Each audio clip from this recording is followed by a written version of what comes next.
आज का लेक्चर पूरी तरह से आर्टिकल 17 और आर्टिकल 18 पर बेस होगा।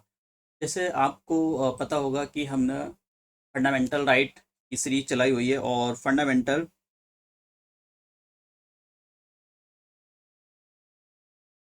हम फंडामेंटल राइट्स कर रहे हैं और फंडामेंटल राइट्स काफ़ी ज़्यादा हैं और इनसे बहुत ज़्यादा क्वेश्चन पूछे गए हैं, इसलिए मैंने छोटे छोटे पार्ट में डिवाइड किया है। तो मैंने पार्ट 1 अपलोड कर दिया है, पार्ट 2 कर दिया है, पार्ट 3 कर दिया है और पार्ट 4 कर दिया। सॉरी, हाँ ठीक है।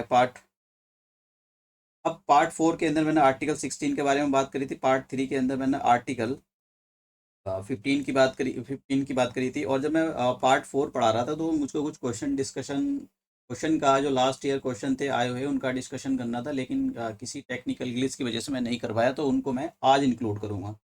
तो देखिए, लेक्चर आज के जो आर्टिकल्स हैं उसमें इतना डिटेल्स में जाने की ज़रूरत नहीं। बस जैसा कि आपको ये पता होना चाहिए कि देखिए, मैं आपको बताऊं कि right to equality, right to equality, ये हम आर्टिकल डिस्कशन, इनका डिस्कशन चल रहा है। इसके अंदर आते हैं आर्टिकल 14, आर्टिकल 15, आर्टिकल 16, आर्टिकल 17 और आर्टिकल 18। 14 में करा चुका हूँ, 15 करा चुका हूँ, 16 करा चुका हूँ। आज दो आर्टिकल देखेंगे और इसके बाद हमारा राइट टू इक्वलिटी जो आर्टिकल्स हैं, इसके अंदर जितने भी आर्टिकल्स आते हैं, 5 आर्टिकल्स आते हैं, वो कंप्लीट हो जाएगा। उसके बाद में राइट टू फ्रीडम देखेंगे। अब पहला 17, जो आर्टिकल 17 है, ये क्या बोलता है? ये अबोलिशन ऑफ द अनटचेबिलिटी के बारे में बोलता है कि आपको कोई अनटचेबल, आपके साथ कोई मतलब कि जैसे आपने देखा होगा कि अगर एक मटका रखा हुआ है और उस मटके से कोई एक जो लोअर क्लास का पर्सन है वो अगर पानी पी लेता है, तो फिर दूसरे लोग जो अपर क्लास के लोग हैं वो बोलते हैं, नहीं नहीं, ये तो मटका खराब हो गया, इसने छू गया, ये खराब हो गया। तो इसको बोलते हैं अनटचेबिलिटी। सही बताऊं तो अनटचेबिलिटी की कोई डेफिनेशन कॉन्स्टिट्यूशन और किसी एक्ट में नहीं दे रखी है। तो बस आप इस बात से समझ जाओ कि अनटचेबिलिटी लोग समझते हैं कि मतलब क्या होता है। जैसे कि आप सपोज करो, आप दिल्ली मेट्रो में बैठे हुए जा रहे हो, एक लोअर, आपको पता है कि एक लोअर कास्ट का पर्सन आकर और उस सीट पर बैठ जाता है और फिर वो नेक्स्ट मेट्रो स्टेशन पर उतर जाता है। तो एक अपर कास्ट अगर किसी को अनटचेबल मतलब इस टाइप का बिहेव करना है, तो वो क्या काम करेगा? उस कुर्सी पर, तो चेयर उस पर बैठेगा नहीं, ये बोलेगा नहीं ये तो गंदी होगी, खराब होगी, अब मेरे कपड़े खराब हो जाएंगे उसके बैठने से, ये हो गया। तो इसको अनटचेबिलिटी बोलते हैं। तो आर्टिकल 70 के अंदर अनटचेबिलिटी के बारे में बात की गई है कि इसको एवोल्यूशन, इसका जो है अबोलिशन जो है, इसको जो खत्म है किया जाना चाहिए। लेकिन किसी भी एक्ट के अंदर इसके या कॉन्स्टिट्यूशन के अंदर इसको डिफाइन नहीं कर रखा है। अनटचेबिलिटी को खत्म करने के लिए एक एक्ट लाई गवर्नमेंट 1955, और फिर इसको अमेंडमेंट किया गया और इसका नाम रख दिया गया protection of the civil rights act 1955। इसका नाम रखकर ये कर दिया। एक्ट इतना जरूरी नहीं, बस याद रहे, साल तो ठीक है, नहीं रहे तो वेल एंड गुड। और ये जो राइट है वो ये इंडिविजुअल पर्सन के खिलाफ भी हो सकता है। जैसे आप किसी दुकान पर जाते हो और आपने उसकी दुकान को हाथ लगा दिया, फिर वो पर्सन ये कहने लगे नहीं, तुम एक लोअर कास्ट से बिलोंग करते हो, आपने मेरी दुकान खराब कर दी, मुझको इस पर पवित्र कराना पड़ेगा, गंगा जल छिड़कना पड़ेगा। तो ये सारी चीज़ें क्या है? ये अनटचेबिलिटी को रिप्रेजेंट करती हैं। अगर आपके साथ कोई करता है तो आप सीधे सुप्रीम कोर्ट को अप्रोच कर सकते हो। दूसरा आर्टिकल है हमारा आर्टिकल 18। आर्टिकल 18 किसके बारे में बात करता है? आर्टिकल 18 बात करता है अबोलिशन ऑफ द टाइटल्स।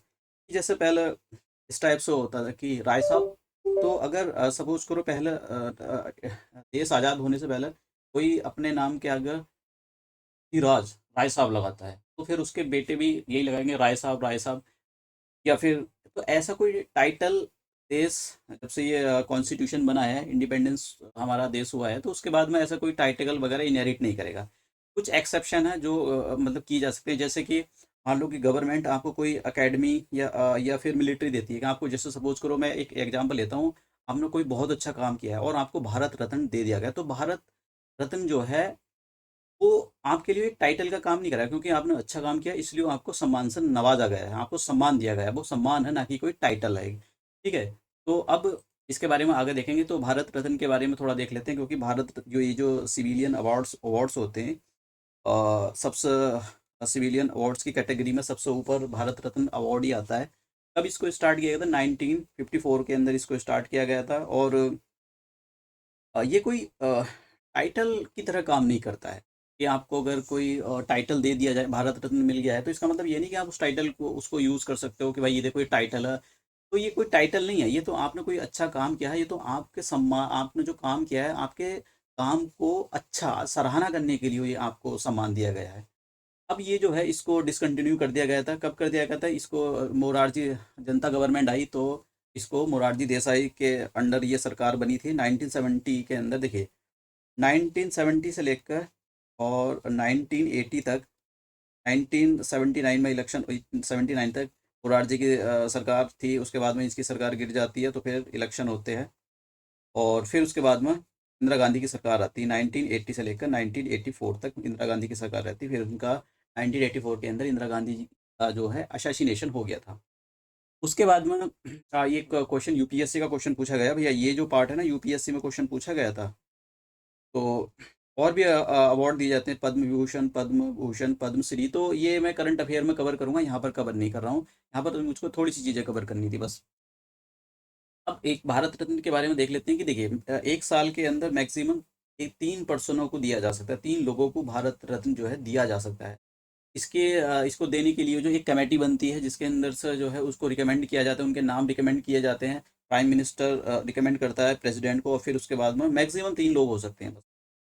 तो अब ये देख लेते हैं कि लास्ट में कब दिया गया था। देखिए सबसे पहले अगर बात करें कि सबसे पहला जो भारत रत्न था वो किस किस को दिया गया था, सबसे पहले जो भारत रत्न था वो दिया गया था श्री अ, सी राजगोपालाचारी। ये जो है चीफ मिनिस्टर रह चुके हैं तमिलनाडु के। फिर उसके बाद में एस राधाकृष्णन को दिया गया था, और राधाकृष्णन को दिया गया था, और ये सेकंड प्रेसिडेंट और first vice president of India थे। तो आपसे क्वेश्चन पूछा सकता है। और फिर उसके बाद में सीवी रमन को ये सम्मान दिया गया था। और इनको जो सीवी रमन, आपको बताया कि ये सबसे पहले इंडियन थे, सबसे पहले इंडियन थे जिनको फिजिक्स में अवार्ड मिला था, सॉरी नोबेल प्राइज मिला था इनको। तो सीवी रमन को भी, ये फर्स्ट 3 पर्सन थे जिनको भारत रत्न मिला हुआ है। अब लास्ट कब मिला था ये जरा देख लेते हैं। क्वेश्चन आ सकता है कि भाई 2019 में किन किन लोगों को, क्योंकि ये जो कमीशन होते हैं ये आपसे क्वेश्चन पूछ लेते हैं। इनका कोई भरोसा भरोसा नहीं होता है कि भैया ये तो कहीं, कभी कभी तो बहुत बहुत कई कई साल पुराने वाले क्वेश्चन पूछ लेते हैं। इनको कुछ मजा आ जाता है पूछ। तो 2019 में मिला था। 2019 में किन किन 3 लोगों को मिला? प्रणब मुखर्जी जो हमारे प्रेसिडेंट थे उनको मिला। उसके बाद में नंजाजी देशमुख इनको मिला, और जो भूपेंद्र हजारिका इनको मिला। तो नाम याद रखना, बस ये 3 नाम याद रखना, मोर देन सफिशिएंट। या ये सब करने की जरूरत नहीं है, ये वाला इतना सब कुछ बवाल करने की जरूरत नहीं है। अब क्वेश्चन देखते हैं। क्वेश्चन मैं जैसे कि आर्टिकल 16 पे बात करेंगे, और मैंने 16 के बारे में बताया था आपको कि एक मंडल केस आया था सुप्रीम कोर्ट का जिसको इंदिरा सुहानी जजमेंट भी बोला जाता है। 1992 में आया था, 1992। काफ़ी इंपॉर्टेंट जजमेंट है ये किससे रिलेटेड थी? ये थी एक्चुअली तो मंडल केस भी बोला जाता है इसको, ये इंदिरा सुहानी जजमेंट भी बोला जाता है। 1992 में आई थी सुप्रीम कोर्ट में। इसमें जो ये जो जजमेंट थी ये ओबीसी को जो रिजर्वेशन देना है गवर्नमेंट जॉब में उससे रिलेटेड थी। तो मैंने पिछली क्लास में आपको बताया था, आप जा सकते हो उसको और लेक्चर को देख सकते हो। मैंने देखिए आर्टिकल 15 और 16 को बहुत अच्छे से क्लैरिफाई कराया, क्योंकि जब आप कभी न्यूज़पेपर पढ़ो तो आपको ये सारी चीज़ें अच्छे से समझ में आए। फिर उसके बाद में पहला क्वेश्चन आता है कि supreme court's judgement of the Indira Sawhney versus union of India case is related to which issue. तो क्या ये बेसिक स्ट्रक्चर की बात करता है? बेसिक स्ट्रक्चर की बात नहीं करता भैया। ये जो है केशवानंद भारती केस में हुआ था। Approve the reservation on the SC promotion, ना जी ना, ये इसके बारे में भी बात नहीं करता। Extend the reservation for the ST, इसके बारे में बात नहीं करता। ये actually Bihar public service commission का क्वेश्चन है। ये बात करता है regarding the issue of the OBC reservation in the government employment. तो पहला ऑप्शन इसका ठीक हो जाएगा। हिंदी मीडियम वाले भी देख सकते हैं, मैंने इधर हिंदी मीडियम के अंदर ही दिया हुआ है, तो हिंदी मीडियम के हिसाब से भी ये जो ऑप्शन हो जाएगा इसका ए हो जाएगा। सरकारी योजना में ओबीसी आरक्षण के मुद्दे के संबंध में है। तो ये वाला जो हमारा इंदिरा सुहानी जजमेंट था ये ओबीसी के रिजर्वेशन के बारे में बात करता है। मैंने डिटेल से कवर किया है इसको, आप जा सकते हो देख सकते हो पिछला वाला लेक्चर। अब नेक्स्ट क्वेश्चन है कि what is the position of the right to property. देखिए मैं आपको बता देता हूँ, जब हमारे यहाँ पर इंडिया के अंदर लैंड रिफॉर्म चल रहा है तो राइट टू प्रॉपर्टी बहुत ज़्यादा, मतलब ये जो फंडामेंटल राइट था पहला, तो ये काफ़ी अड़ंगा डाल रहा था रिफॉर्म करने में हमारे यहाँ पर इंडिया के अंदर। तो फिर सरकार ने क्या किया, 44 अमेंडमेंट एक्ट किया। दो 1978 के अंदर। और 1978 के अंदर ये जो राइट टू प्रॉपर्टी था इसको हटा दिया। राइट टू प्रॉपर्टी एक फंडामेंटल राइट था, अब इसको हटा कर दिया एक लीगल राइट। तो राइट टू प्रॉपर्टी जो और किस आर्टिकल के अंदर आता है? 300A के अंदर। Article right to property 300A के अंदर ये आता है, इसको लीगल राइट्स बोला गया था। अब ये फंडामेंटल राइट नहीं है। फंडामेंटल राइट होने का मतलब ये होता है कि आप डायरेक्टली जाकर चैलेंज कर सकते हो सरकार को, और सरकार अगर आपकी प्रॉपर्टी छीनती है तो सुप्रीम कोर्ट में जा सकते हो डायरेक्टली। तो इसीलिए इसको हटाकर लीगल राइट किया गया, क्योंकि आप जाकर सुप्रीम कोर्ट का दरवाजा हर बार नहीं खटखटाओगे, क्योंकि अब सरकार आप पर अंटर चलाएगी, क्योंकि लैंड रिफॉर्म करने थे। इंडिया इंडिया के अंदर लैंड रिफॉर्म आधे अधूरे रह गए। क्वेश्चन पढ़ते हैं कि what is the position of the right to the property in India. India के अंदर भैया जानते हो ये वाला जो क्वेश्चन है, यूपीएससी 2018 के अंदर पूछा गया था ये क्वेश्चन, शायद 18 या 2021, आई थिंक इसी के अंदर पूछा गया। तो यहाँ पर पूछ रहा है क्या है, तो legal right available to the citizen only, क्या लीगल राइट्स केवल सिटीजन के लिए ही अवेलेबल है, या legal right available to any person. India के अंदर एनी पर्सन का मतलब क्या, कोई कंपनी है उसके लिए भी अवेलेबल। हाँ जी बिल्कुल सही बात है, ये वाली बात बिल्कुल ठीक है। तो लीगल राइट है हमारे यहाँ पर, वो लीगल राइट का मतलब राइट टू प्रॉपर्टी एक लीगल राइट बना दिया, और legal right available to any person, person के अंदर आ जाती है, कोई कंपनी भी आ जाती है। तो हिंदी मीडियम वालों के हिसाब से भी आंसर हो जाएगा इसका बी। कानूनी अधिकार किसी भी व्यक्ति के लिए उपलब्ध है, किसी भी व्यक्ति के लिए, सिटीजन के लिए नहीं, किसी भी व्यक्ति के लिए। मतलब सिटीजन तो है ही हमारे यहाँ पर, अगर कोई दूसरा पर्सन है, कोई सिटीजन नहीं है, उसके लिए भी अवेलेबल है ये वाले जो राइट्स हैं हमारे। Next question, right to property was deleted from the list of the fundamental rights guaranteed to the citizen of India by. कौन से, जैसे मैंने आपको बताया 44th अमेंडमेंट एक्ट हुआ था 1978 के अंदर। तो इस एक्ट के अंदर जो राइट टू प्रॉपर्टी है उसको एज ए फंडामेंटल राइट हटा दिया गया था, और उसको लीगल राइट दे दिया गया था, लीगल राइट का स्टेटस दे दिया गया था, और इसको डाला गया था आर्टिकल 300A के अंदर। तो ये लीगल राइट है, ना कि फंडामेंटल राइट। तो आंसर कौन सा हो जाएगा, 44 अमेंडमेंट एक्ट के अंदर आता है 44, सी आंसर हो जाएगा। तो हिंदी मीडियम वालों के लिए भी सी हो जाएगा आंसर। नेक्स्ट क्वेश्चन देखते हैं, the provision of the reservation of the OBC is made in the constitution under which articles. देखो मैं आपको, एक तो आर्टिकल है 15 और उसकी क्लॉज 4, एक आर्टिकल है 16 उसकी क्लॉज 4। तो यहाँ पर आर्टिकल 14 है, इसकी जो क्लॉज 4 है ये एक्चुअली सोशली, ओबीसी को इसने बोला है socially, socially and educationally backward classes, educationally backward classes ये बोला है उसने, socially and educationally backward classes. तो यहाँ पर सोशली और एजुकेशनली जो बैकवर्ड क्लासेस, वो शब्द ओबीसी के लिए यूज हुआ है। तो ये जो आर्टिकल 14 की क्लॉज भी है, ये बात करती है कि आपको एडमिशन दिलवाना है बड़े बड़े एजुकेशनल इंस्टीट्यूशन के अंदर, फॉर एग्जांपल आईआईटी या आईआईएम्स के अंदर। तो जब आपको आईआईटी या आईएम्स के अंदर एडमिशन दिया तो आपको रिलैक्सेशन दिया जाएगा के अंदर आपको। तो इसी टाइप का ये रिजर्वेशन बात करता है ओबीसी को देने की एजुकेशनल इंस्टीट्यूशन के अंदर, ये वाला आर्टिकल। आर्टिकल 14 का क्लॉज भी ये कहता है कि इसमें डिप्रेस्ड क्लास का यूज़ किया गया था।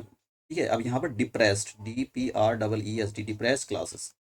तो डिप्रेस क्लासेस का मतलब यही होता है कि यहाँ भी ओबीसी की बात कही है, डिप्रेस क्लासेस का मतलब ओबीसी ही होता है यहाँ पर। तो ओबीसी को अलग अलग नाम से, मतलब ओबीसी क्या एक ग्रुप है, इसमें काफ़ी सारी कास्ट आती हैं, तो इसको ओबीसी बोला गया है, अदर बैकवर्ड क्लासेस। तो कोई उस हिसाब से जो क्वेश्चन का आंसर हो जाएगा, आंसर हो जाएगा सी। ठीक है, तो देखिए ऐसे क्वेश्चन भी पूछे गए हैं, आप इसको हल्के में मत ना ले, बिल्कुल बिल्कुल भी। ऐसे ऐसे क्वेश्चन भी, मतलब डेप्थ काफ़ी पूछी गई है। तो हिंदी मीडियम वालों के लिए भी सी आंसर हो जाएगा। Next question, under what provision of the constitution untouchability has been abolished. देखिए अभी हमने पढ़ा है आर्टिकल 17 के अंदर इसको अनटचेबिलिटी को अबॉलिश किया गया है। तो आर्टिकल हिंदी मीडियम वालों के लिए भी 17। नेक्स्ट क्वेश्चन काफ़ी अच्छा क्वेश्चन है अनटचेबिलिटी पर, ये असर्शन और रीजनिंग वाले क्वेश्चन है। तो अच्छे अच्छे लोगों का धुआं निकाल देते हैं, जिनको जो जो देखो टाइटल टाइटल पढ़ के गए ना, तो वो तो जो क्वेश्चन टाइटल टाइटल वाले आते हैं वो तो कर लेते हैं, लेकिन जब क्वेश्चन का एनालिटिकल एस्पेक्ट पूछा जाता है ना, आपको जो पढ़ के गए हैं उसका एनालिटिकल एस्पेक्ट पूछा जाता है, तब तो धुआं निकल जाता है बच्चों का। तब तो कुछ नहीं हो सकता, तब तो भैया आपकी एक्चुअल कितनी एनालिटिकल स्किल है वही काम देती है। तो ऊपर ऊपर पढ़ के चले गए तो हो भी सकता है निकल भी जाए, ना भी निकल सकता है, लेकिन जब मेंस लिखोगे जब कैसा, वहाँ तो एनालिटिकल स्किल ही देखी जाती है, रट्टा नहीं देखा जाता है। तो क्वेश्चन पढ़ते हैं। फॉलोइंग, क्वेश्चन ये है कि following are two statement, one is the labelled as assertion A, जो ए स्टेटमेंट होगा वो असर्शन की बात कर रहा है, and other as the reason, जो स्टेटमेंट बी होगा वो रीजन की बात करेगा। रीजन का मतलब हो जाएगा यहाँ पर ये आर की बात कर रहा है। तो असर्शन दिया है कि untouchability is the worst form of the structural violence. ये भैया सही बात है, आप लड़ते हो, वायलेंस कर लिया आपने, खूब पेला वाली गोली मार दी, ये कर दिया, आग जला दी प्रॉपर्टी, वो ठीक है, वो कुछ दिनों में शांत हो जाएगा, लेकिन ये ये जो अनटचेबिलिटी ना, ये स्ट्रक्चरल वॉयलेंस की सबसे खतरनाक फॉर्म है। मतलब ये ऐसी फॉर्म है कि इसको कई हजारों सालों तक कंटिन्यू, देखो आप लड़ लिए किसी से, चलो ठीक है, 2 3 4 10 साल तक आप लड़ाई रहेगी, उसके बाद में आप राजी हो जाओगे, लेकिन अगर आप स्ट्रक्चरल वायलेंस मतलब कि अनटचेबिलिटी जो वायलेंस करनी है आपको, और वो भी in the form of untouchability, तो ये कई हजारों सालों तक चलती है, तो इसलिए बहुत खतरनाक माना जाता है इसको। तो असर्शन ये रहा reasoning, untouchability has been practice in the name of the religious sanctions. बहुत अच्छी बात है, यहाँ पर काफ़ी इंपॉर्टेंट बात है ये वाली। तो अनटचेबिलिटी हमारे यहाँ पर जो की जा रही है वो रिलीजन की फॉर्म में भी की जा रही है। मैं आपको एक बात बताता हूँ कि जब एंशियंट मेडा सॉरी एंशियंट टाइम की बात बताता हूँ, जब उस टाइम पर क्या होता था कि हमारे यहाँ पर 4 वर्ना सिस्टम थे, तो जो लोअर स्टेटा था, लोअर क्लास के लोग थे, तो उनको मतलब पढ़ने की अनुमति नहीं थी। तो फिर उसके बाद में क्या हुआ, मतलब उनको मतलब कोई धर्म भी नहीं होता था उनका, ऐसे ही लोग होते थे वो बेचारे, भगवान की पूजा भी नहीं कर सकते थे, मतलब अगर देख लिया तो राजा उनको मतलब एट्रोसिटीज करता था, उनसे घर में काम कराया जाता, खेतों में काम कराया, तो ऐसे लोग, फिर तो बुद्धिज्म आया, बुद्धिज्म ने ऐसे लोगों को ही अपने खेमे में शामिल किया। तो अनटचेबिलिटी क्या has been practice in the name of the religious sanction. तो हमारे यहाँ पर जो उस टाइम पर क्या था, उस टाइम पर ये होता था कि जो अनटचेबिलिटी वो रिलीजियस की फॉर्म में हो रही थी।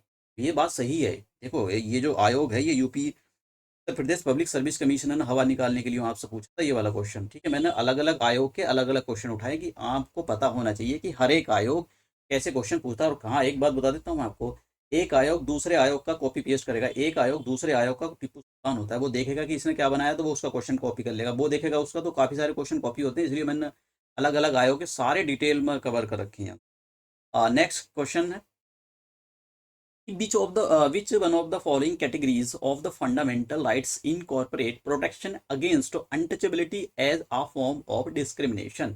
तो मैंने हिंदी मीडियम वालों के लिए भी दिया हुआ है, आप हिंदी मीडियम वाले पढ़ सकते हैं। देखिए मैंने आपको बताया था कि जो राइट टू इक्वलिटी है, राइट टू इक्वलिटी के आर्टिकल 14 आता है, आर्टिकल 14, ठीक है, और आर्टिकल 15 आता है, आर्टिकल 16 आता है, आर्टिकल 17 आता है, आर्टिकल 18 आता है। तो article 18 abolition of the title की बात करता है, article 17 abolition of the untouchability की बात करता है, आर्टिकल 16 जो है एम्प्लॉयमेंट की बात करता है, आपको नौकरी दी जाएगी गवर्नमेंट, स्टेट गवर्नमेंट है या सेंट्रल गवर्नमेंट है उसके ऑफिस के अंडर। आर्टिकल 15 बात करता है कि आपको जो है रिजर्वेशन दिया जाएगा एजुकेशनल इंस्टीट्यूशन के अंदर। देखिए आर्टिकल 16 के अंदर आर्टिकल 15 आता है, आर्टिकल 16 का स्कोप बहुत छोटा है, लेकिन आर्टिकल 15 का स्कोप बहुत बड़ा है। तो समझ रहे हो कि आर्टिकल 16 को आप बोल सकते हो कि article 16 is the sub part of the article 15, तो ये बहुत जरूरी है। और आर्टिकल 14, तो आर्टिकल 14 रूल ऑफ लॉ की बात हो रही थी, भाई लॉ से कोई भी ऊपर नहीं होता है, किसी भी क्लास को प्रिविलेज नहीं दिए जा सकते रूल की आंखों में, रूल की जो आंखें होती है उसमें सभी एक जैसे होते हैं। तो ये आज का लेक्चर यहीं समाप्त करते हैं। मैंने पिछले साल के क्वेश्चन आपको दिखाए और ये बहुत ज़रूरी है, और सारी चीज़ों को डिटेल से कवर कराया है मैंने आपको। तो आज का लेक्चर यहीं समाप्त करते हैं। Thank you.